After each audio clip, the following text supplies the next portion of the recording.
मेरा छोटा देवर रोज़ मुझे कहता कि आज मैं आपको कहानी सुनाऊंगा। मैं भी बच्चा समझकर कहानी सुन लेती और कहानी सुनते ही मुझे नींद आ जाती, क्योंकि वो कम उम्र था।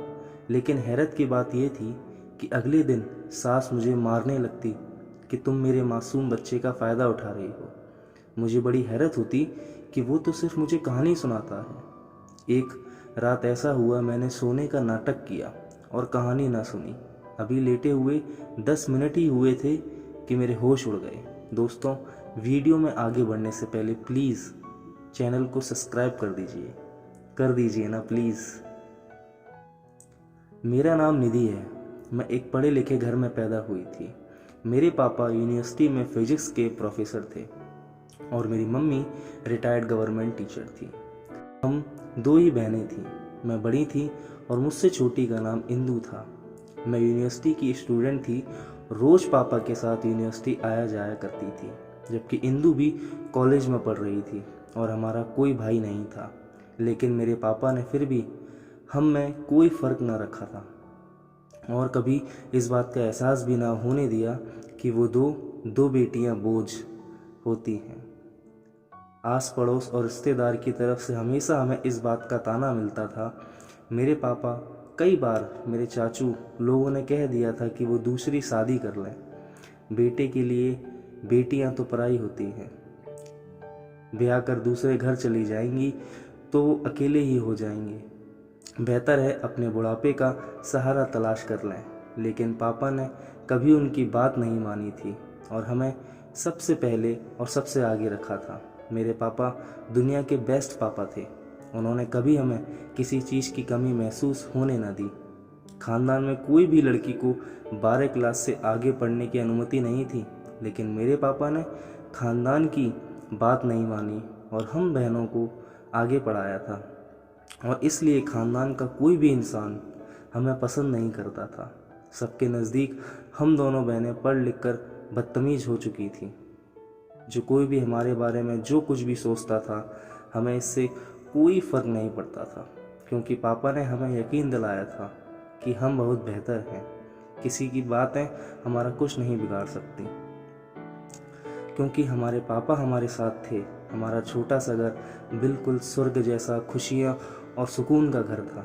लेकिन फिर अचानक इस सुकून में पत्थर पड़ा और हमारी खुशियों को लोगों की नज़र लग गई।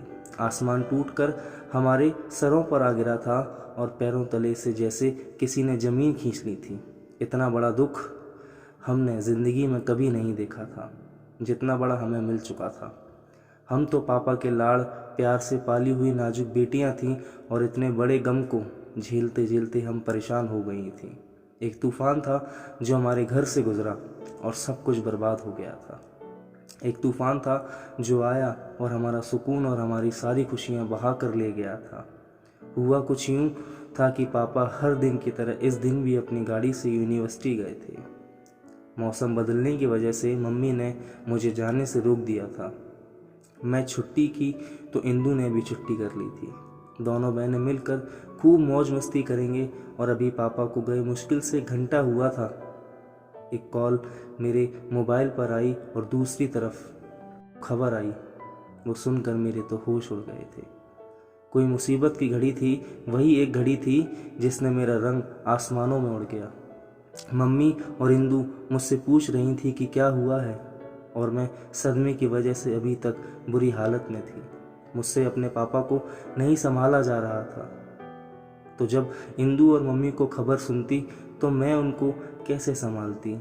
मुझ में हिम्मत नहीं हो रही थी कि उन दोनों को बताने की, लेकिन बताना तो था।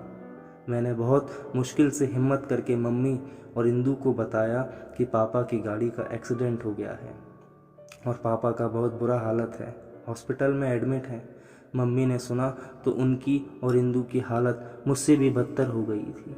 मैंने बड़ी होने के नाते अपने आंसू पोंछकर खुद को थोड़ा मजबूत किया और भागते हुए बाहर निकल गई। एक टैक्सी रोककर मम्मी और इंदु को बुलाया और फिर हम तीनों टैक्सी में बैठकर हॉस्पिटल की तरफ गए। हम तीनों के दिल बहुत धड़क रहे थे और मुझे बहुत डर लग रहा था कि न जाने पापा कैसे होंगे, ठीक भी होंगे या नहीं। क्योंकि जिस इंसान ने पापा के फ़ोन से फ़ोन करके पापा के एक्सीडेंट को बताया था, उसने भी यही कहा था कि हालत बहुत गंभीर है। हम पहुंचते तो पापा आईसीयू में थे। डॉक्टर ने बताया कि पापा को बहुत चोटें आई हैं और सबसे ज़्यादा चोट उनकी रीढ़ की हड्डी और दाहिनी टांग में हुई है, जिसकी वजह से अब सारी उम्र चलने फिरने में मजबूर हो गए हैं। 2 दिन के बाद पापा होश में आए और अपनी बीमारी को सुनते ही वो सदमे में चले गए थे और हमेशा चुप रहते। हम बातें भी करते तो पापा बोलते ही नहीं। डॉक्टर ने कहा कि पापा को घर ले जाना बेहतर रहेगा, जहां उन्हें अच्छा माहौल और खुशी मिले। हम पापा को घर ले आए थे। पापा के इस हालत ने उनकी नौकरी ख़त्म हो गई और जो पैसा जमा हुआ था वो पापा के इलाज में खर्च हो गया। अब घर का खर्चा बहुत मुश्किल से चल रहा था। मम्मी प्राइमरी स्कूल की टीचर रही थी, इसलिए इनकी पैसा भी बहुत कम थी, जिससे घर चलाना, मेरी यूनिवर्सिटी की फ़ीस, हिंदू की कॉलेज की फ़ीस, पापा का दवा आदि सब कुछ करना नामुमकिन था। घर की बड़ी बेटी होने के नाते मैंने अपनी जिम्मेदारियां निभाने का सोचा और एक रेस्टोरेंट में जॉब कर ली। मेरी डिग्री पूरा होने का अभी 4 महीने बाकी थे। यूनिवर्सिटी जाना छोड़ दिया, एक प्राइवेट कॉलेज के लेक्चर का जॉब शुरू कर दी। मैं सुबह कॉलेज जाती, फिर रेस्टोरेंट, रात को 2 घंटे अपनी किताबों को पढ़ती ताकि मैं अपने पेपर अच्छे से दे सकूं और डिग्री अच्छे रिजल्ट के साथ हासिल कर सकूं।